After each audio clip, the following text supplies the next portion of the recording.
Hi friends, welcome back to my channel ఇజ్రాయిల్లో East Godavari అబ్బాయి.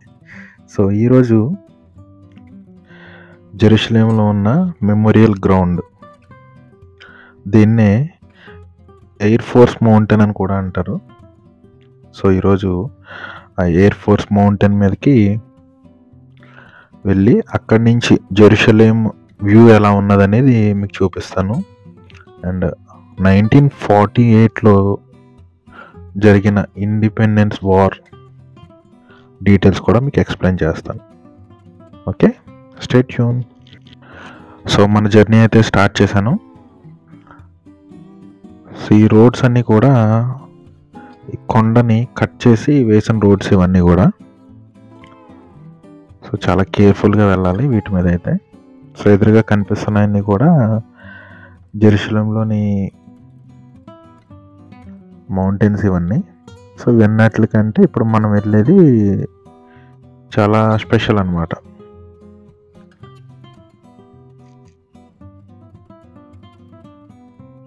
And చాలా బాగుంటుంది పైనుంచి వ్యూ అయితే.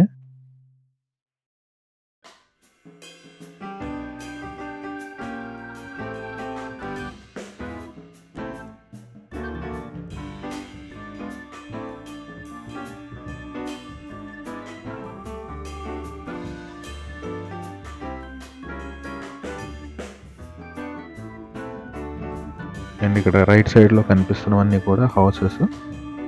అవి కూడా చాలా బాగుంటాయి. బట్ ఇప్పుడు ఓన్లీ మనం మౌంటైన్ మీదకి వెళ్తున్నాం. సో నెక్స్ట్ వీడియోలో హౌసెస్ కూడా చూపించడానికి ట్రై చేస్తాను.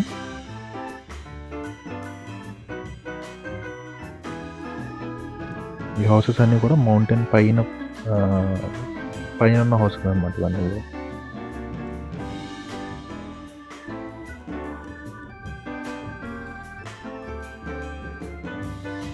సో ఇక్కడ నుంచి ఎంట్రన్స్ ఆ విలేజ్కి అయితే ఆ ఏరియాకి వెళ్ళడానికి ఇటు నుంచి వెళ్ళాలన్నమాట.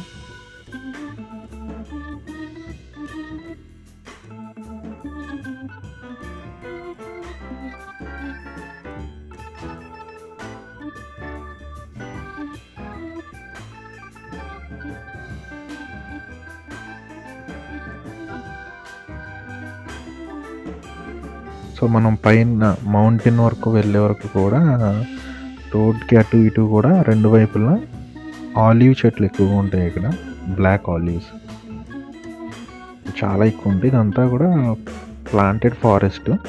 మనకి పైకి వెళ్ళే వరకు కూడా ఇలానే ఉంటుంది ఫారెస్ట్ అంతా కూడా. ఇదంతా కూడా ప్లాంటెడ్ అనమాట. ప్లాంటెడ్ ఫారెస్ట్ అంటారు దీన్ని.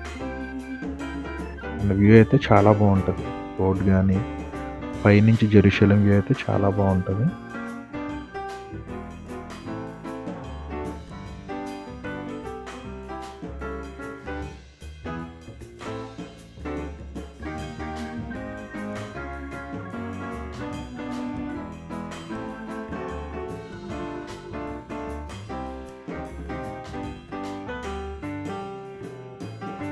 అండ్ ఇక్కడ మీకు లెఫ్ట్ సైడ్లో కనిపిస్తుంది కదా బిల్డింగ్.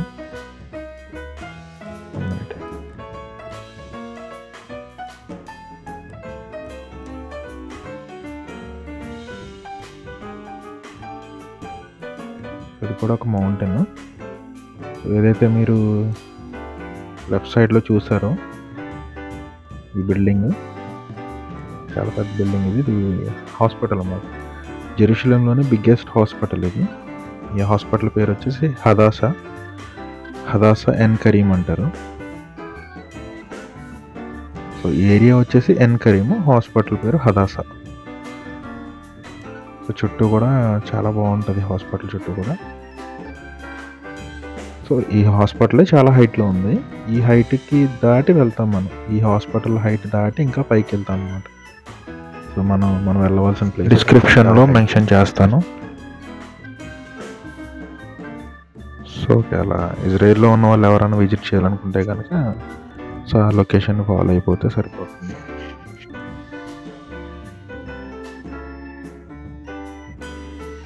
సో ఇదే ఈ కార్లోనే ఇప్పుడు మనం పైకి వెళ్తున్నాం. అండ్ ఇక్కడ బస్సెస్ కూడా ఉంటాయి. పైకి మౌంటైన్ మీదకి బస్సెస్ ఉంటాయి.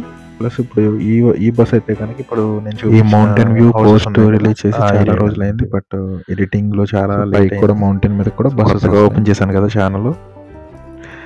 సో వీడియోకి డిలే అవుతుంది, తిట్టుకోకండి.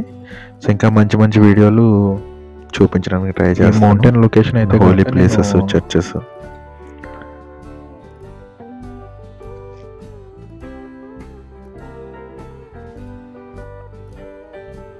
సో మనం ఇప్పుడున్న ప్లేస్ కంటే పైకి వెళ్తున్న కొద్దీ వ్యూస్ ఇంకా చాలా బాగా అనిపిస్తాయి అన్నమాట, పైకి వెళ్ళే కొద్దీ. సో ఇదే నేను ఇందాక చెప్పిన హదాసా హాస్పిటల్. ఈ హాస్పిటల్ క్రాస్ చేసి మనం పైకి వెళ్తాం అన్నమాట ఇప్పుడు.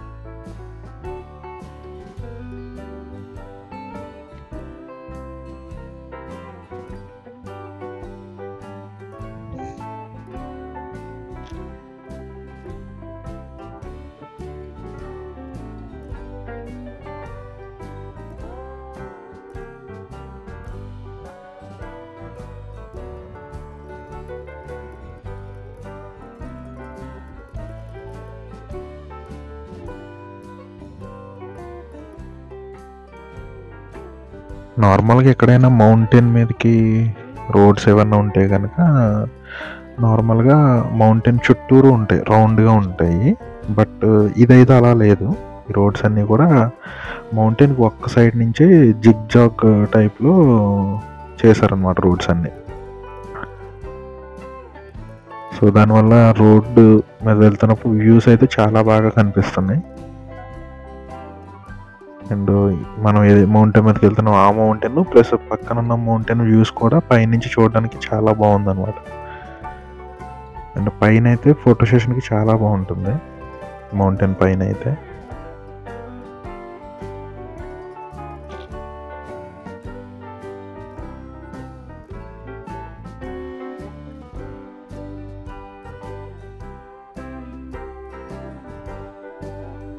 సో లాస్ట్ టైం నేను మౌంటైన్ పైకి వచ్చినప్పుడు అయితే కనుక ఇక్కడ ఏదో చిన్న షార్ట్ ఫిల్మ్ షూట్ చేస్తున్నారు, అవి కేరళ వాళ్ళు అనుకుంటా.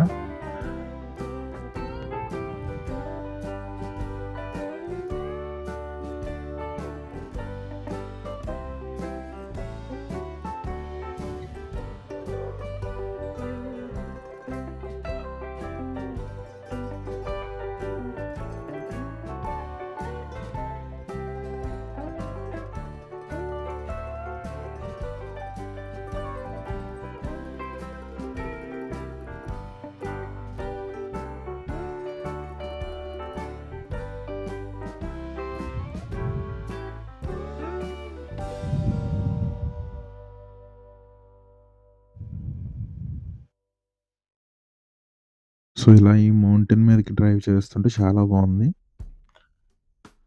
బస్సెస్లో కంటే కూడా కార్ జర్నీ అయితే బాగా నచ్చింది నాకు, చాలా బాగుంది ఇదైతే. బస్సెస్ మీద, సైకిల్స్ మీద కూడా వస్తుంటారు పైకి. బైకర్స్ ఎక్కువ వస్తుంటారు, చాలామంది బైక్ మీద పైకి వస్తుంటారు అన్నమాట మౌంటైన్ పైకి.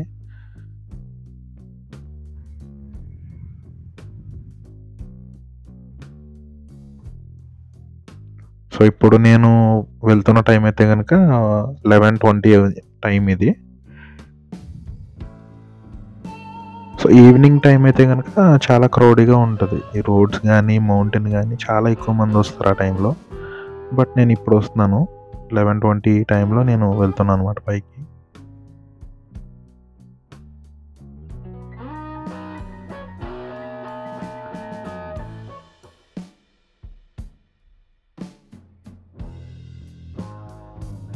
సో చుట్టూ కూడా ఆలివ్ ట్రీస్ ఉన్నాయి, అటువైపు ఇటువైపున కూడా ఆలివ్ ట్రీస్.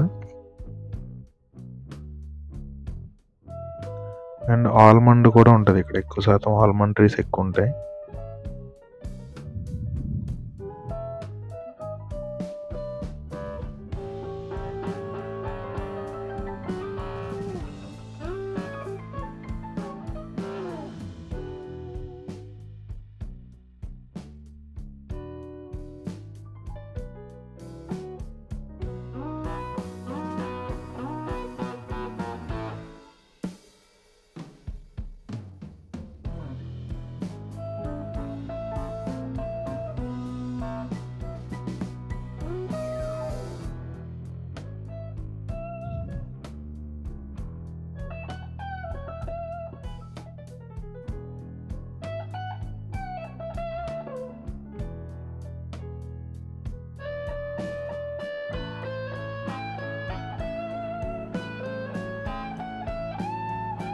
సో ఎవరో ఒక అతను డ్రోన్తో షూట్ చేసుకుంటూ వెళ్తున్నారు నడుచుకుని. డ్రోన్తో షూట్ చేస్తున్నారు మౌంటైన్ అంతా.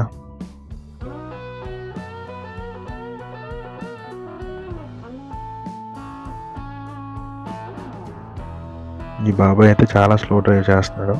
సో దానివల్ల మనం కూడా స్లో వెళ్ళవలసి వస్తుంది.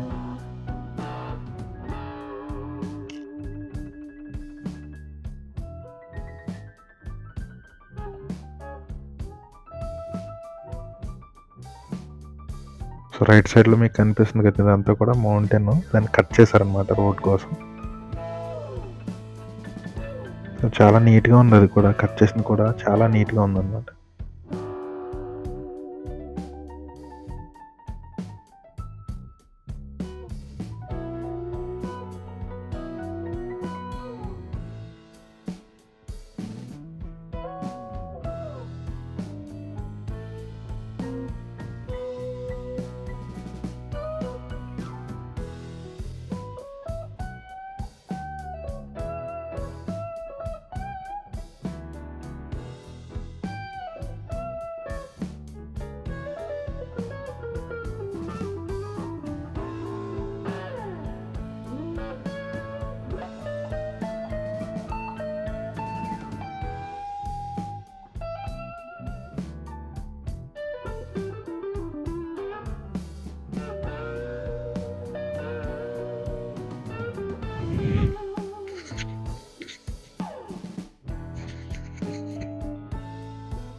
టెంపరేచర్ అయితే 21 degrees ఉంది ప్రజెంట్ జెరూసలేంలో. ఇప్పుడు నేనున్న ఏరియాలో కూడా అదే టెంపరేచర్ ఉంది. సో మ్యాక్సిమమ్ సమ్మర్లో ఇక్కడ 31 degrees Celsius వస్తుంది. అదే హైయెస్ట్. 31 degrees కంటే ఇంకా ఎక్కువ రాదు. సో మిగతా టైం అంతా కూడా కూల్గా ఉంటుంది. అండ్ వింటర్లో మాత్రం మంచు కురుస్తుంది ఇక్కడ జెరూసలేంలో. అండ్ జనవరిలో అయితే ఎక్కువ వర్షాలు పడుతూ ఉంటాయి. వింటర్ చాలా బాగుంటుంది జెరూసలేంలో. వింటర్లో చూడాలి జెరూసలేం అయితే కనుక, మంచు కురుస్తూ ఉంటుంది. సో సేమ్ మనకి కాశ్మీర్ ఫీలింగ్ వస్తుంది అనమాట.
అండ్ ఈ రోడ్స్ మీద అయితే మాత్రం డ్రైవింగ్ చాలా కేర్ఫుల్గా చేయాలి. కార్ స్కిడ్ అయిందంటే టికెట్ లేకుండా ఇండియాకి వెళ్ళిపోవచ్చు.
ఇక్కడ లెఫ్ట్ సైడ్లో ఉంది అయితే కనుక కిడ్స్ కోసం అనమాట.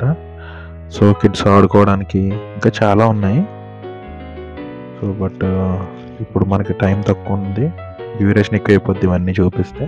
సో నెక్స్ట్ వీడియోలో అవి నేను కంపల్సరీగా చూపిస్తాను.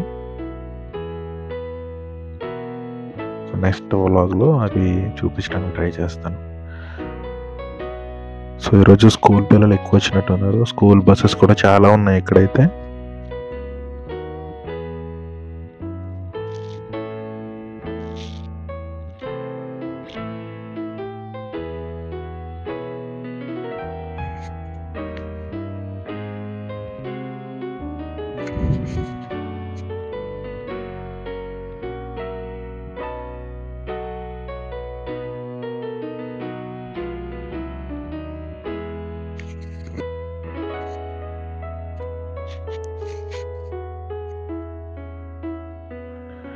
ఇది ఏదో ఓల్డ్ బిల్డింగ్ లా ఉంది, లెఫ్ట్ సైడ్ లో కనిపిస్తుంది అయితే.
సో ఇవన్నీ కూడా రిసార్ట్స్ అన్నమాట. సో ఈ మౌంటైన్ విజిట్ చేయడానికి కానీ టూరిస్టుల కింద వస్తూ ఉంటారు కదా, వాళ్ళకి రిసార్ట్స్ ఇవన్నీ. సో ఇక్కడ స్టే చేసి ఇక్కడ నుంచి వెళ్తూ ఉంటారు అన్నమాట పైన మౌంటైన్ చూడడానికి కానీ అలా. అండ్ రిసార్ట్స్ అయితే చాలా బాగుంటాయి ఇవి.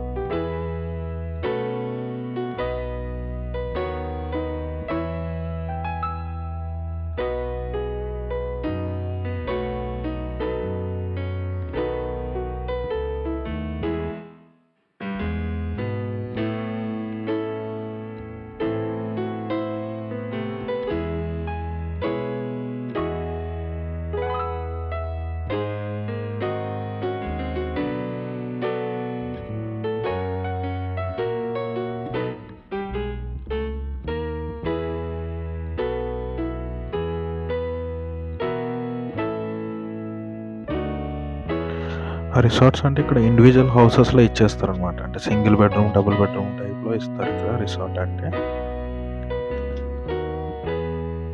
1 డేకి ఇజ్రాయలీ కరెన్సీ, ఇజ్రాయలీ షెకిల్స్లో అయితే కనుక 2700 దాకా ఛార్జ్ చేస్తారు 1 డేకి, 24 hours.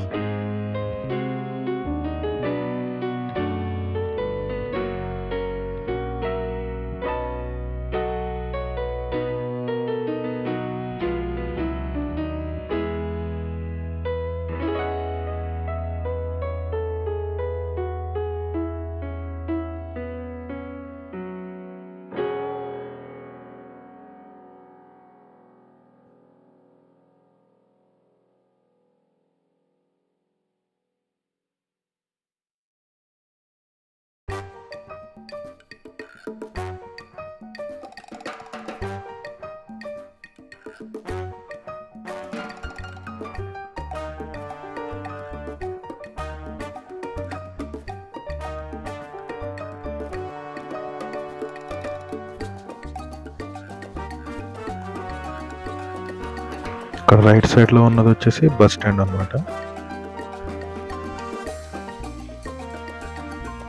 ఎవ్రీ 1 కిలోమీటర్కి 2 కిలోమీటర్కి బస్ స్టాండ్ ఉంటుంది. అండ్ ప్రతి బస్ స్టాండ్కి ఒక నెంబర్ ఉంటుంది.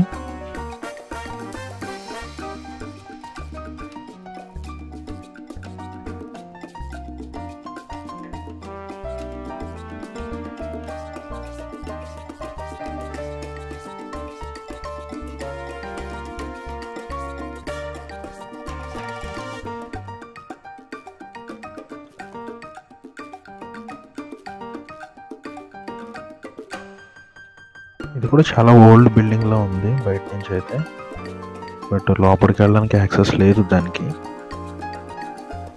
ఫుల్ సెక్యూర్డ్గా ఉంది మరి. సో దాని గురించి కూడా కనుక్కోవాలి. నెక్స్ట్ వీడియోలో అప్లోడ్ చేయడానికి ట్రై చేస్తాను sir.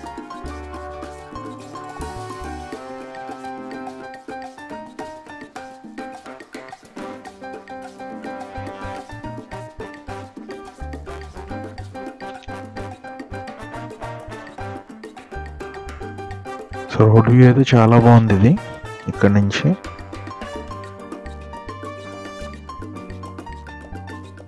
And one more thing, Israel మొత్తంలో ఉన్న హౌసెస్కి అండ్ జెరూసలేంలో ఉన్న హౌసెస్కి చాలా డిఫరెన్స్ ఉంటుంది. సో జెరూసలేంలో ఉన్న ప్రతి ఇంటికి కూడా పైన స్టోన్తో కవర్ చేస్తారనమాట. అవి కూడా చూపిస్తాను ఇల్లులు మీకు. జెరూసలేంలో ఉన్న హౌసెస్ చూపిస్తాను అండ్ వేరే ప్లేసెస్లో ఉన్న హౌసెస్ ఎలా ఉంటాయని కూడా చూపిస్తాను. సో జెరూసలేంలో హౌసెస్ అయితే చాలా బాగుంది, చాలా బ్యూటిఫుల్గా ఉంది.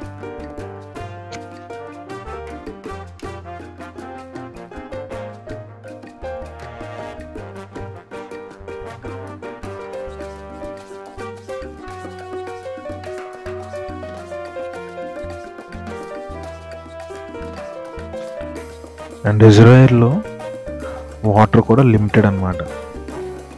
అంటే ఫ్యామిలీకి ఇన్ని లీటర్స్ అని మాత్రమే ఉంటుంది. అంతకు మించి ఎక్కువ వాటర్ యూజ్ చేస్తే కనుక దానికి అమౌంట్ పే చేయవలసి ఉంటుంది, ఎక్స్ట్రా అమౌంట్ పే చేయవలసి ఉంటుంది అనమాట.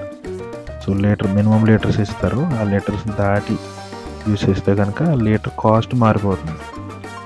ఫర్ ఎగ్జాంపుల్ ఒక 10 లీటర్స్ ఇస్తే కనుక 10 లీటర్స్ యూజ్ చేస్తే కాస్ట్ నార్మల్గానే ఉంటుంది. 10 లీటర్స్ కన్నా ఎక్కువ యూజ్ చేస్తే ఎన్ని లీటర్స్ యూజ్ చేస్తారో అన్ని లీటర్కి కూడా డబుల్ అమౌంట్ అనేది పే చేయాలన్నమాట.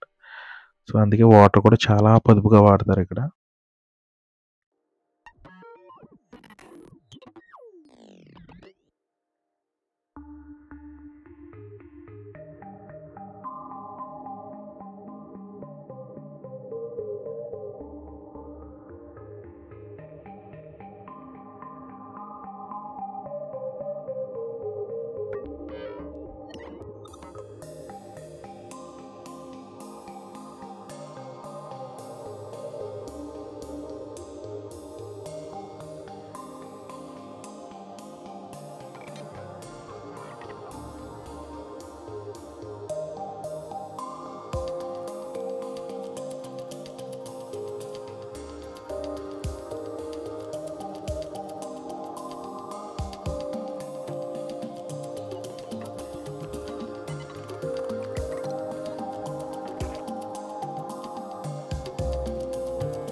ఇది వచ్చేసి పోలీస్ అండ్ అంబులెన్స్ సర్వీస్ ఉంటుంది ఇక్కడ. సో ఇన్ కేస్ పైన యాక్సిడెంట్స్ కానీ ఏదన్నా జరిగినా వెంటనే ఇక్కడి నుంచే వస్తారనమాట. సో కంట్రోల్ రూమ్ ఉంటుంది ఇక్కడ నుంచి, అండ్ అంబులెన్స్ సర్వీస్ కూడా ఇక్కడ అవైలబుల్ ఉంటుంది.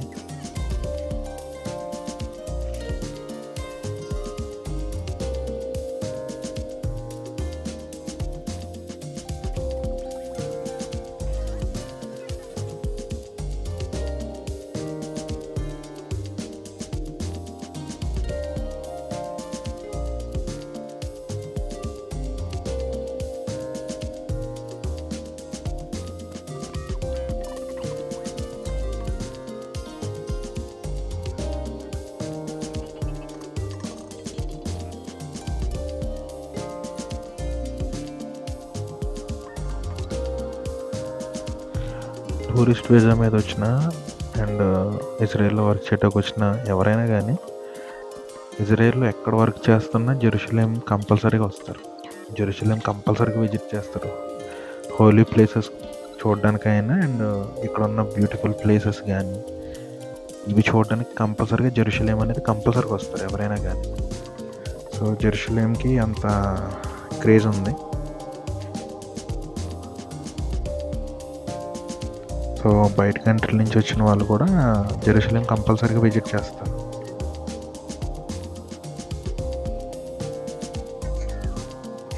సో ఇదొక బస్ స్టాండ్.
ఆల్మోస్ట్ దగ్గరికి వచ్చేసాం.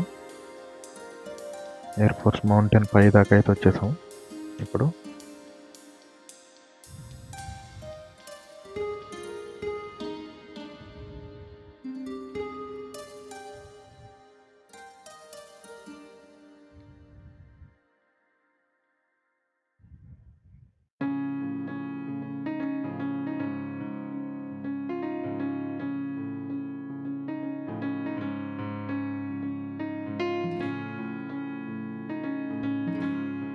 రోడ్ అయితే చాలా బాగుంది.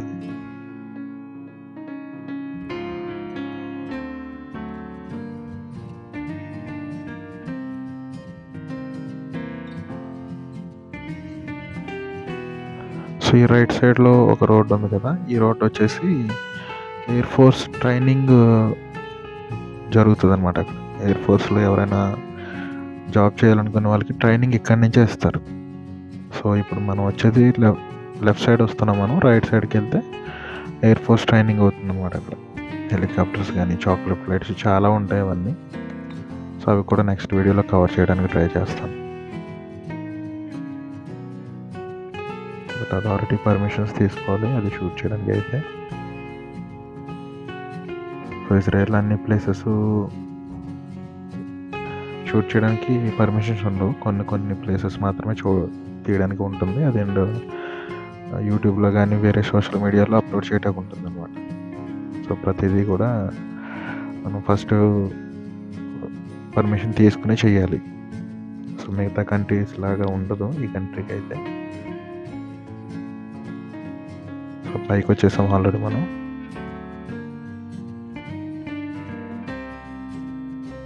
సో ఇదే మౌంటైన్ రైట్ సైడ్లో ఉన్నది మెమోరియల్ గ్రౌండ్ అనమాట ఇది. సో ఫస్ట్ మన కార్ పార్క్ చేసి లోపలికి వెళ్దాం.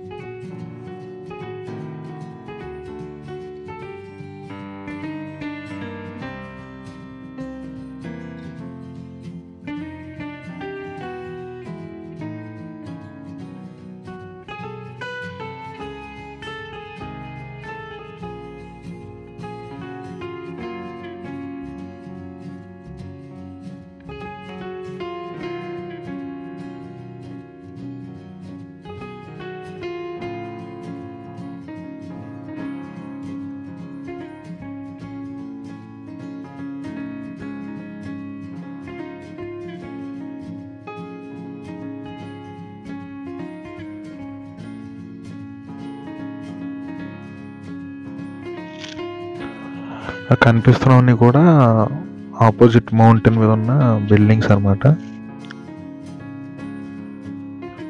దీనికన్నా హైట్ తక్కువ, బట్ అది కూడా మౌంటైన్ పైననే ఉన్నాయి ఇవి హౌసెస్. సో జెరూసలేంలో ఉన్న అపార్ట్మెంట్స్ అండ్ హౌసెస్ ఇవన్నీ.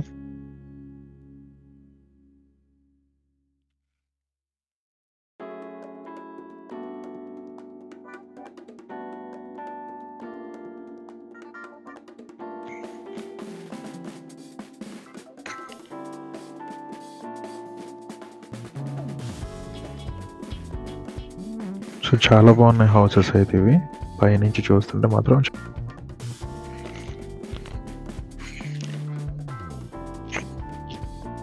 సో ఇదంతా కూడా జెరూసలేం మౌంటైన్ పైనుంచి వ్యూ అనమాట. మెమోరియల్ గ్రౌండ్ పైనుంచి చూస్తే ఇలా వ్యూ ఉంది. హౌసెస్ అయితే చాలా బాగున్నాయి ఇవి.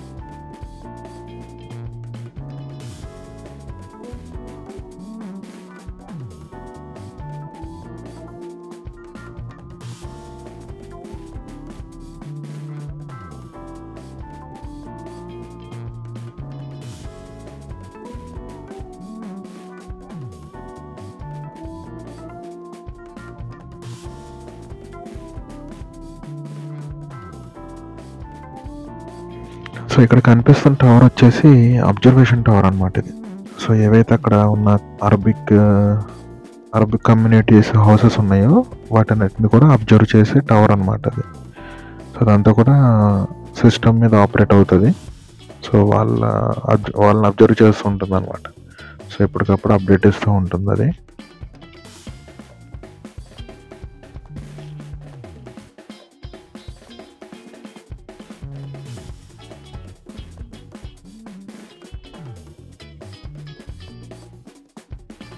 సో మన మెమోరియల్ గ్రౌండ్కి వచ్చాము. ఇదేంటి ఎలా ఉందనుకుంటున్నారా? చెప్తా దాని గురించి కూడా.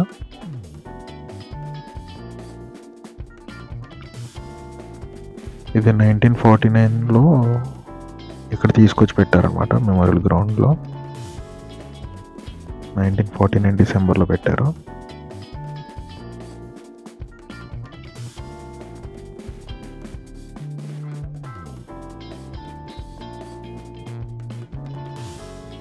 సో చాలా పెద్ద ప్లేస్ ఇది, మెమోరియల్ గ్రౌండ్ చాలా పెద్దది ఇది.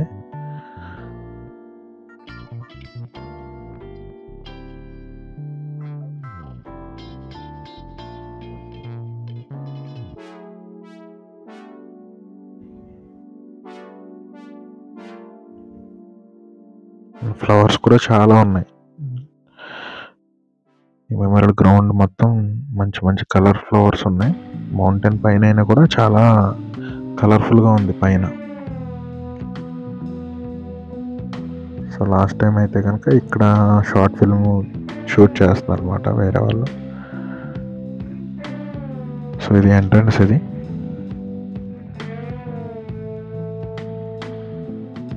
Memorial ground air force mountain. ఇది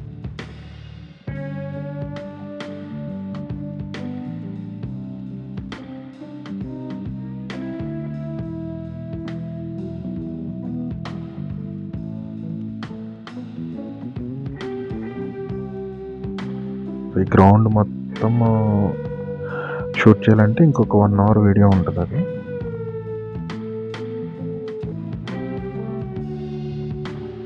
సో ఇది ఎంట్రన్స్ అనమాట. ఎంట్రన్స్ నుంచి తీసాను ఇదంతా కూడా. ఆ పైన ఉన్నది ఏంటి, ఇక్కడ ఎందుకు పెట్టారు అనే డీటెయిల్స్ అన్నీ కూడా ఇప్పుడు మీకు ఎక్స్ప్లెయిన్ చేస్తాను.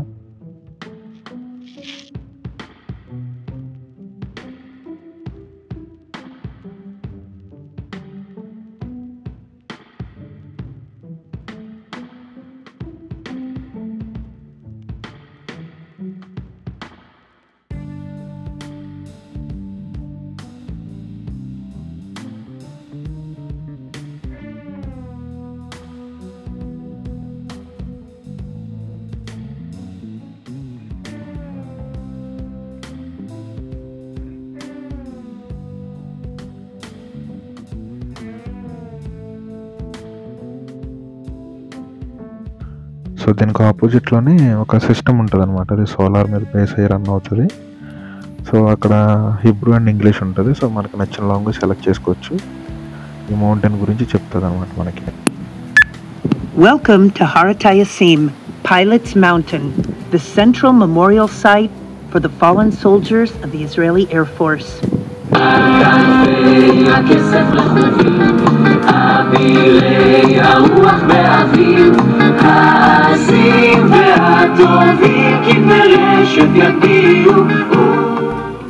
You are located in a nature reserve at a height of 795 meters above sea level. Within the reserve, which spreads over 453 dunams and includes the communities of Givat Yarim, Ramat Raziel, and Kisalon, are a variety of plants that are typical to the Mediterranean forest. The monument in front of you was established shortly after the 1948 War of Independence. At the top of the monument sits an engine of a Norseman plane that crashed during that war in Kisalon Stream, just north of this hill. On December 1951, this site was officially named Harat HaYasim, Pilot's Mountain. At the time of the War of Independence, the Israeli Air Force was in its early stages of development. Its light planes and fighter aircraft took part in a variety of missions, including bombing, interception, covering convoys, gathering intelligence, reconnaissance, supply, communication, and evacuation of the wounded. The main access road to Jerusalem passed then, as it does today, through Shara Gai, known at that time as Bab el Wad. This road served as the life artery of its residents, enabling supplies, ammunition, and essential equipment to be delivered to the city. The residents of the Arab communities that were located on top of the mountain ridge controlled the main road. They took advantage of their topographic superiority and attacked the Jewish vehicles traveling to and from Jerusalem. Eventually, these organized attacks placed a blockade over the road to Jerusalem. The fate of the war depended on the fate of Jerusalem, and therefore the Jewish community began organizing armored convoys to supply food and ammunition to Jerusalem. In response, the Arabs accelerated their attacks on the convoys to Jerusalem in order to stop essential supplies from reaching its residents. Many of the passengers of these convoys were killed in these attacks, and the supplies were looted. The fate of some 100,000 Jewish residents living in Jerusalem hung by a thread. In order to open the road to Jerusalem, the Jewish Defense Forces had to conquer the Arab villages that overlooked it. The first battle took place on April 1948. The Castile stronghold was occupied, as was the village of Saris. In May, 48 Harel Brigade forces and a battalion from the Givati Brigade initiated Operation Maccabi to occupy the large village of Bir Machsir and additional Arab strongholds along the road to Jerusalem. The commander of Harel Brigade, Yitzhak Rabin, of blessed memory, who commanded the whole operation, requested airborne support. At dawn on May 10, 1948, a light Norseman plane took off from Sde-Dov airfield near Tel Aviv on a bombing mission. The plane arrived to this region, but because of clouds covering the hilltops, it could not locate its target, and the crew was forced to return. A short time later, another light plane, called a Bonanza, took off to attack Bir Machsir. Once again, clouds obscured the target, and the mission was aborted.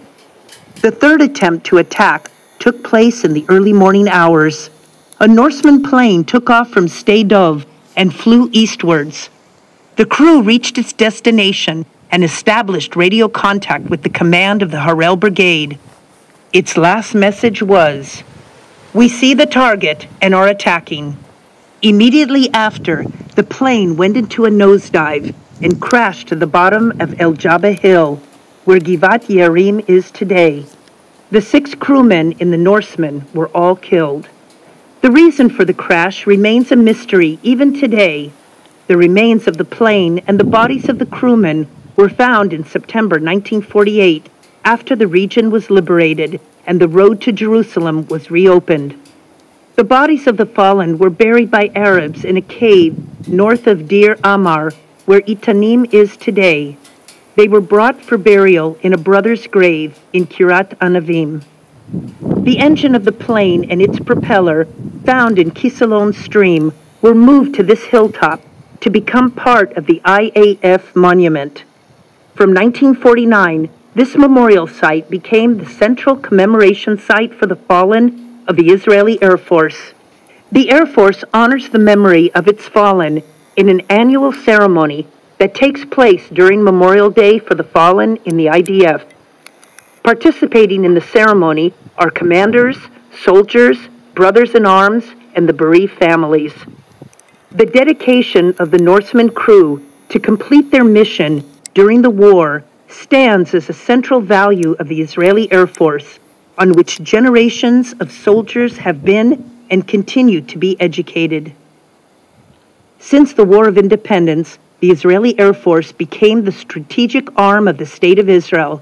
The Air Force serves as the major component for deterrence, a central element in offense, and a leading force in defense.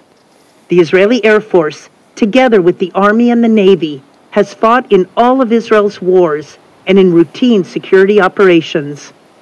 When we stand at this site, we remember all of the soldiers of the Air Force who lost their lives during their military service. In the forest to your right, there are columns inscribed with the names of the fallen soldiers. You are kindly invited to visit this site.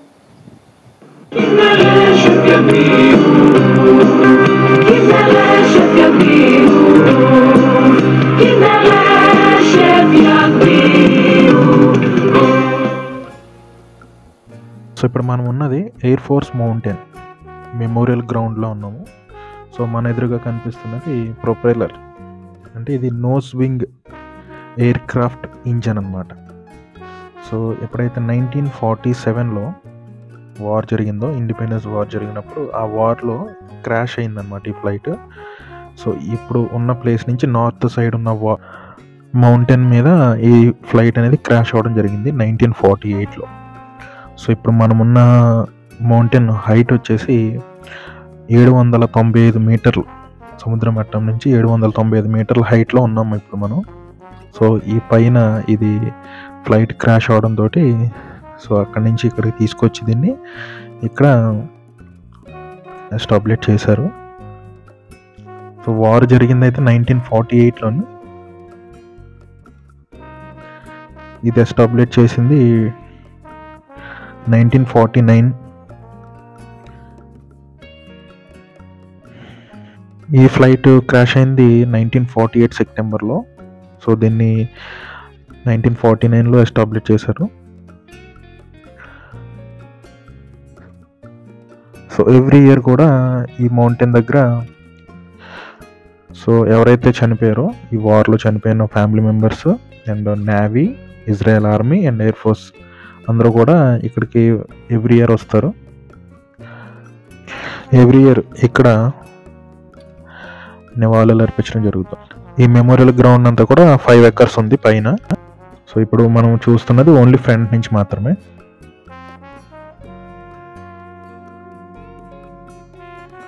IAF nose wing aircraft ఇది, దాని engine అన్నమాట, main engine.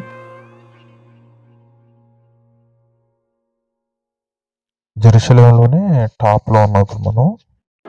So పైనుంచి కిందకి వెళ్తున్నప్పుడు view ఎలా ఉన్నదనేది చూపిస్తాను మీకు. So పైనుంచి అయితే మొత్తం జెరూసలేం అంతా కనిపిస్తుంది. అండ్ వ్యూ అయితే చాలా బాగుంది ఇక్కడ నుంచి. జెరూసలేం చూడడానికి అయితే చాలా బాగుంటుంది ప్లేస్.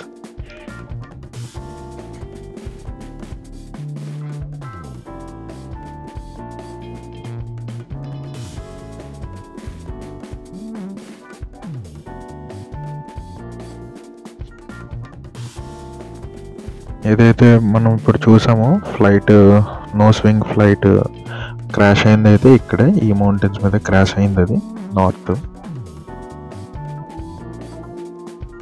సో దీన్ని తీసుకొచ్చి అక్కడ పైన పెట్టారనమాట.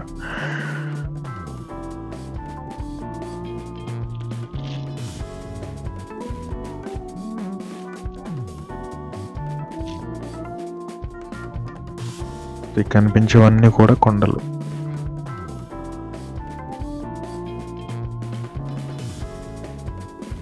సో ఈ వేస్లో ఎక్కువగా బైకర్స్ వెళ్తుంటారు అన్నమాట. పైనుంచి కిందకి వెళ్తారు ఆ బాట మీద. సో ఇవన్నీ కూడా అగ్రికల్చర్ ఫార్మ్స్ అవన్నీ కూడా. సో గ్రేప్స్ అవి పెట్టారు, బట్ అవి ఇంకా గ్రోత్ రాలేదు. సో అది టైం కాదనుకుంటా, మేబీ ఇది సీజన్ కాదనుకుంటా వాటికి.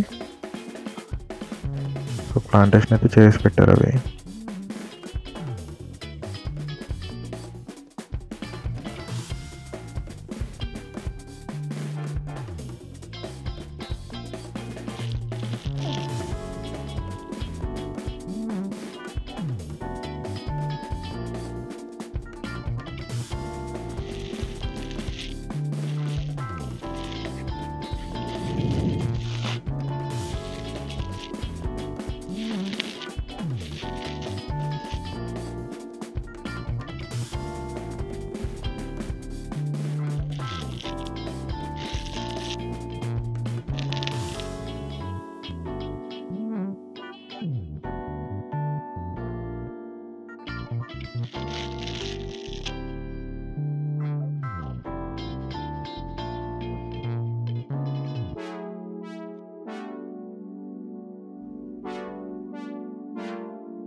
కింద నుంచి పైకి వచ్చినప్పుడు అయితే కనుక రైట్ సైడ్ వ్యూ అంతా చూసారు. ఇప్పుడు లెఫ్ట్ సైడ్ వ్యూ అనమాట.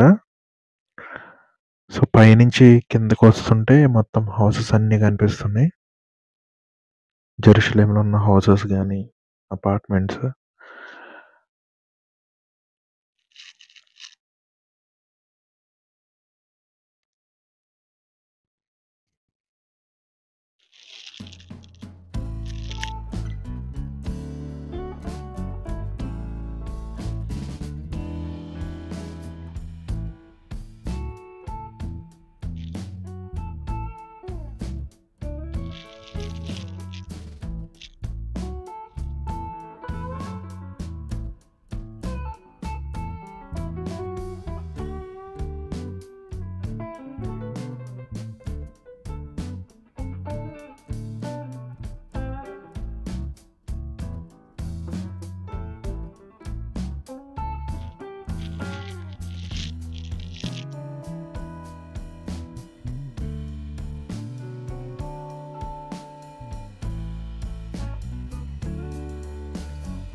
మౌంటైన్ పైన అన్నమాట. ఈ హౌసెస్ అన్నీ కూడా మౌంటైన్ పైన కట్టారు ఇవన్నీ.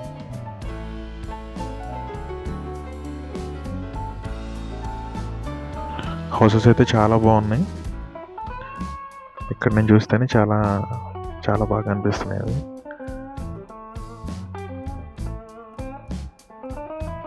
సో వన్ డే విజిట్ చేద్దాం అవి కూడా.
కెమెరా ఛార్జింగ్ అయిపోతుంది, సో కేబుల్ కనెక్ట్ చేస్తున్నాను.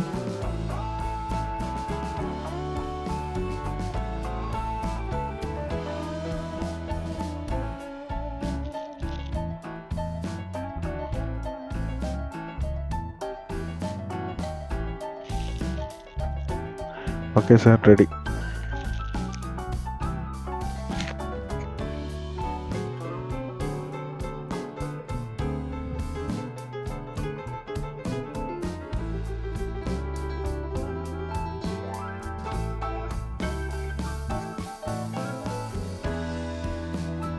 సో ఎదుర మౌంటైన్స్ అయితే చాలా బాగున్నాయి, ఇక్కడి నుంచి చూస్తుంటే వ్యూ అయితే చాలా బాగుంది. అది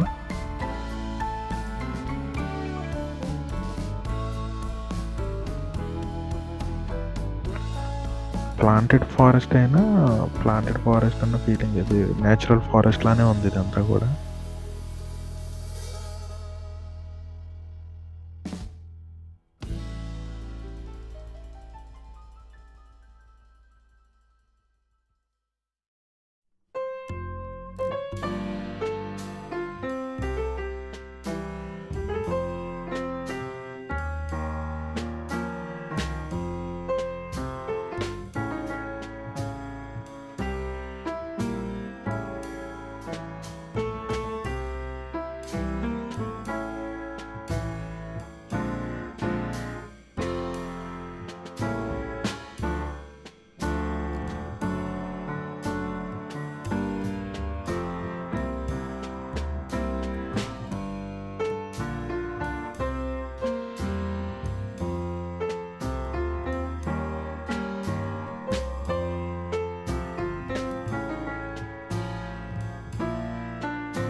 నెక్స్ట్ ఇప్పుడు రష్యన్ చర్చ్ ఒకటి వస్తుంది మనం వెళ్ళే దారిలోనే.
కెమెరా సెట్టింగ్స్ చేంజ్ చేస్తాను.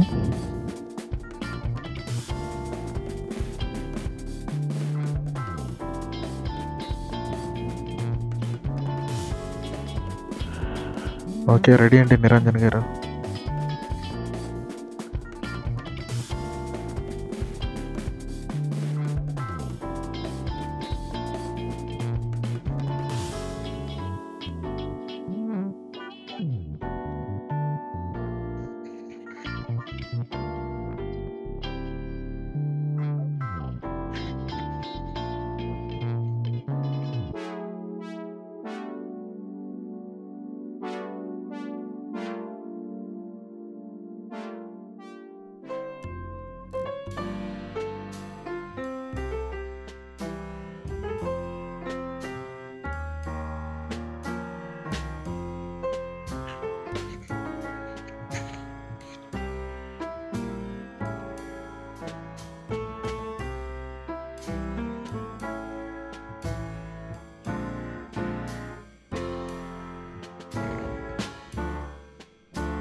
సో ఈ మౌంటైన్ మీద నుంచి కిందకు వస్తుంటే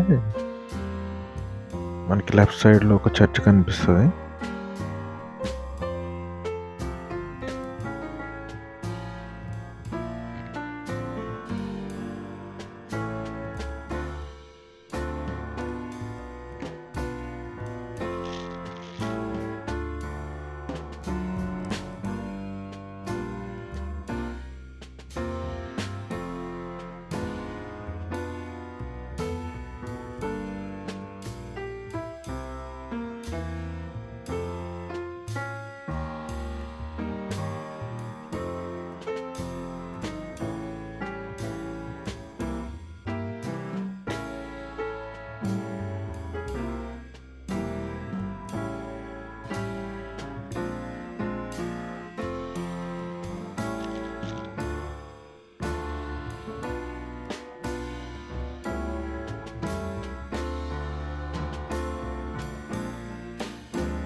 సో మౌంటైన్ మీద నుంచి ఆల్మోస్ట్ కిందకు వచ్చేసాం.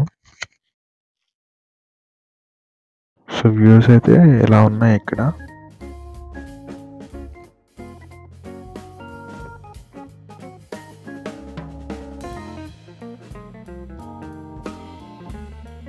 మనం వచ్చినప్పుడు అయితే రైట్ సైడ్ మౌంటైన్ ఉంది, బట్ ఇటు సైడ్ అయితే కనుక ఎక్కువ ట్రీస్ ఉన్నాయి.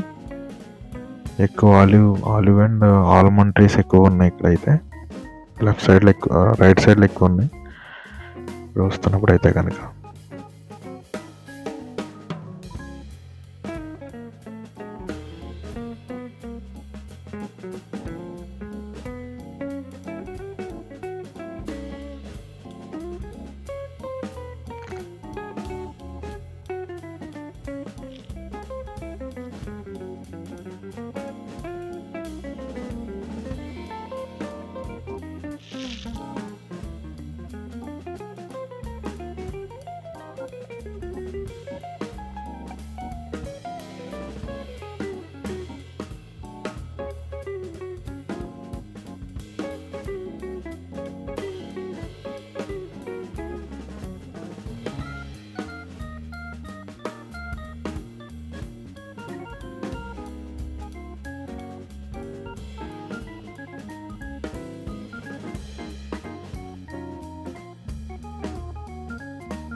ఇది కాఫీ షాపు రైట్ సైడ్లో ఉన్నదైతే.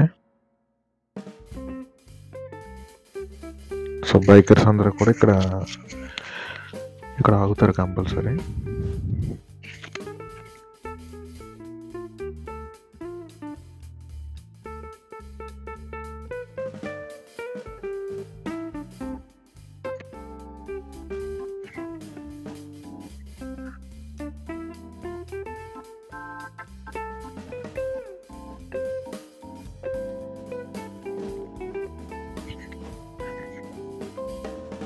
మౌంటైన్స్ అన్నీ కూడా ఇలా కనిపిస్తున్నాయి. కిందకు వస్తున్నప్పుడు ఇలా ఉన్నాయి మౌంటైన్స్ పైనుంచి.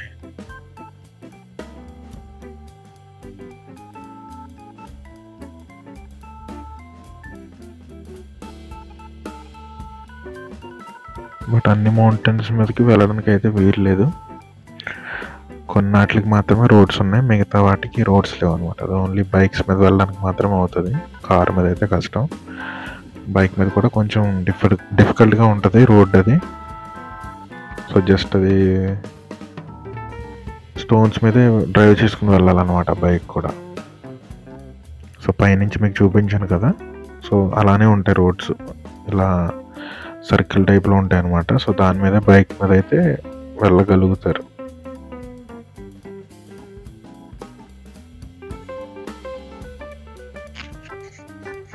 సో ఇవన్నీ కూడా ఆల్మండ్ అండ్ ఆలివ్ ట్రీస్ అన్నమాట. లెఫ్ట్ సైడ్లో ఉన్నవన్నీ కూడా.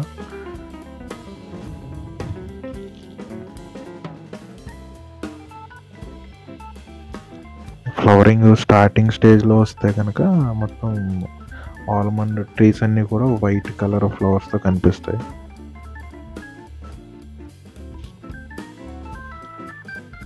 ఇక్కడ చాలా వరకు ఫ్లవర్స్ అన్నీ కూడా ఫస్ట్ ఫ్లవర్స్ వచ్చిన తర్వాత లీవ్స్ వస్తాయి.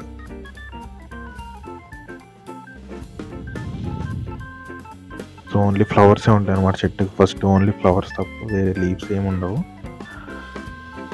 సో మనకి వసంతకాలం అంటారు కదా, సేమ్ అలాగా చిగుర్లు వచ్చిన తర్వాత మనకి పువ్వులు రావడం జరుగుతుంది. బట్ ఇక్కడ అలా కాదు, ఇక్కడ ఫ్లవర్స్ వచ్చిన తర్వాత మాత్రమే లీవ్స్ రావడం స్టార్ట్ అవుతాయి. సో చాలా వరకు అలానే ఉంటాయి ఇక్కడ అన్నీ కూడా. సో అవైతే చాలా బాగుంటాయి చూడడానికి, ఫ్లవర్స్తో నిండి ఉంటుంది అనమాట చెట్టు మొత్తం.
అండ్ నేను చెప్పిన చర్చ్ ఇది రష్యన్ చర్చ్ ఇది. ఇది బైబిల్లో కూడా మెన్షన్ చేసి ఉంటుంది. దీని ఫుల్ వీడియో కూడా ఉంది. నెక్స్ట్ హోలీ ప్లేసెస్ ఇవన్నీ కూడా 1 by 1 అప్లోడ్ చేస్తాను. సో ఇది వచ్చేసి రష్యన్ చర్చ్ అనమాట. ఈ చర్చ్ అయితే చాలా బాగుంటుంది లోపల నుంచి. అండ్ పైన ఉన్నవన్నీ అంతా కూడా గోల్డ్ అనమాట. పైన ఏదైతే ఉందో అదంతా కూడా గోల్డ్.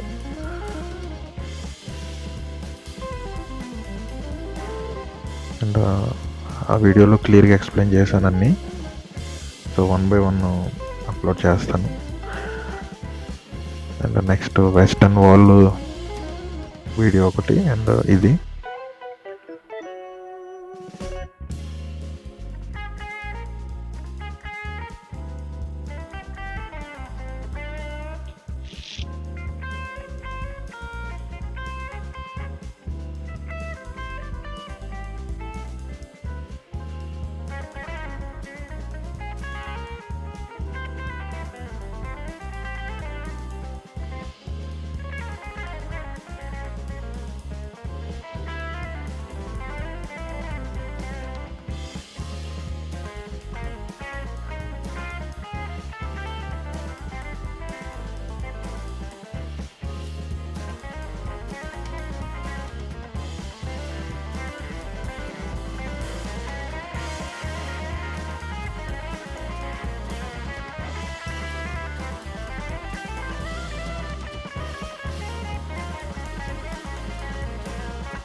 అండ్ ఇంకా ఇజ్రాయెల్లో ఏ ప్లేసెస్ చూడాలనుకుంటున్నారో కామెంట్ చేయండి. నెక్స్ట్ వీడియోలో నేను అవి అప్లోడ్ చేయడానికి ట్రై చేస్తాను. ఇంకా ఏ విషయాలు తెలుసుకోవాలనుకున్నారు ఇజ్రాయెల్ గురించి కమెంట్ బాక్స్లో మెన్షన్ చేస్తే నేను నెక్స్ట్ వీడియోలో వాటి గురించి ఎక్స్ప్లెయిన్ చేయడానికి ట్రై చేస్తాను.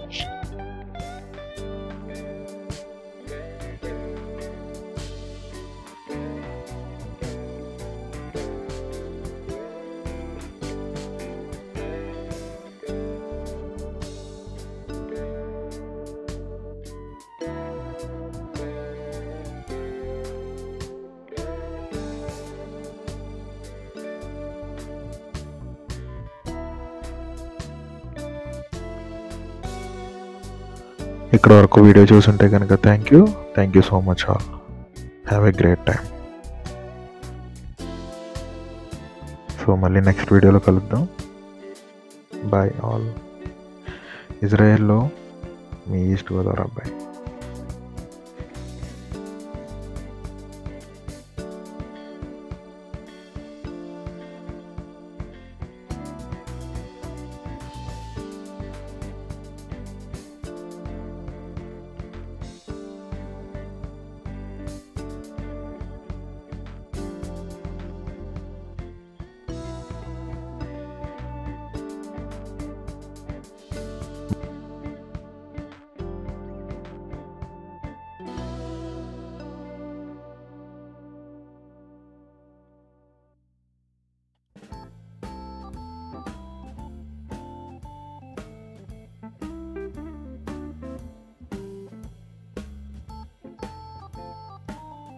నెక్స్ట్ ఇంకొక మంచి వీడియోతో మళ్ళీ మీ ముందుకు వస్తా.